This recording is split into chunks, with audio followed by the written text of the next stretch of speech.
अस्सलाम वालेकुम स्टूडेंट्स, इस वीडियो में हम जल्दी से एशिया में पाए जाने वाले पेनिनसुला के बारे में पढ़ेंगे। तो चलो शुरू करते हैं।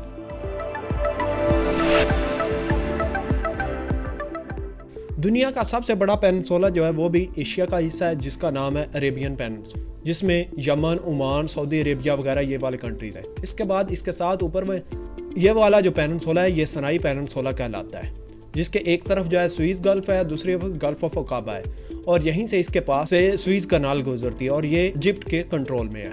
इसके साथ साथ इसके पास हमारे पास दूसरा जो एशिया में पेनिनसुला पाया जाता है वो है डेक्कन पेनिनसुला, जो कि इंडिया के कंट्रोल में है। अरेबियन पेनिनसुला, ये सनाई पेनिनसुला और ये डेक्कन पेनिनसुला है। ये वाला जो पेनिनसुला है ये डेक्कन पेनिनसुला है।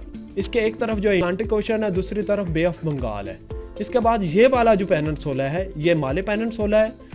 ये वाला जो है ये वाला पेनिनसुला ये इंडो चाइनीज पेनिनसुला है। इसके साथ यहाँ पे जो है कि ये कोरियन पेनिनसुला, और इसके बाद यहाँ पे ये वाला जो है कमचाटका पेनिनसुला है, जो कि रशिया के कंट्रोल में। तो इन शॉर्ट हम यहाँ पे एक सिंपल मैप में यहाँ पे देख सकते हैं कि यहाँ पे ये ऊपर हमारा कमचाटका पेनिनसुला, फिर उसके बाद ये कोरियन पेनिनसुला, ये माले पेनिनसुला, ये इंडो चाइनीज पेनिनसुला, ये डेक्कन पेनिनसुला, ये अरेबियन पेनिनसुला, और अरेबियन पेनिनसुला के साथ ये सनाई पेनिनसुला, और इसके ऊपर ये एनातोलियन पेनिनसुला, जो कि तुर्की के इसके करीब में ये ब्लैक सी है, ये मरमरा सी है, और ये कैस्पियन सी है। कैसी लगी ये वीडियो कमेंट में ज़रूर बताएं, ताकि आपके लिए इस तरह की मज़ेदार वीडियोस बनाते रहें। मिलते हैं नेक्स्ट वीडियो में, तब तक के लिए अल्लाह हाफिज़।